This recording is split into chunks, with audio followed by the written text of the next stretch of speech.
ഇന്നലെ അർദ്ധരാത്രിയിലാണ് കോയമ്പത്തൂരിൽ നിന്ന് ജസ്റ്റിസ് കർണനെ ചെന്നൈയിലേക്ക് കൊണ്ടുവന്നത്. അറസ്റ്റ് ചെയ്യുമ്പോഴുണ്ടായിരുന്ന രോഷമോ അസ്വസ്ഥതയോ ഒന്നും തന്നെ ചെന്നൈയിലെത്തിയ കർണനിൽ കാണാനായില്ല. ഇന്ന് രാവിലെ 11:40 വെള്ള പാൻസും ഷർട്ടുമിട്ട് സന്തോഷവാനായാണ് കൊൽക്കത്ത പോലീസിനൊപ്പം കർണൻ വിമാനത്തിൽ കയറിയത്.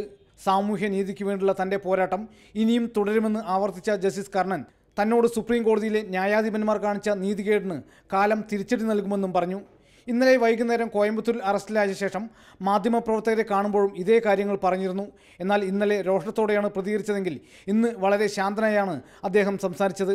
അതിനിടയിൽ ശിക്ഷ ഇളവ് ചെയ്യണമെന്നാവശ്യപ്പെട്ട് കർണൻ്റെ അഭിഭാഷകർ ഇന്നും സുപ്രീം കോടതിയെ സമീപിച്ചെങ്കിലും ഇക്കാര്യത്തിൽ ഇടപെടാനാകില്ലെന്ന മറുപടി തന്നെയാണ് ഇന്നും ലഭിച്ചത്.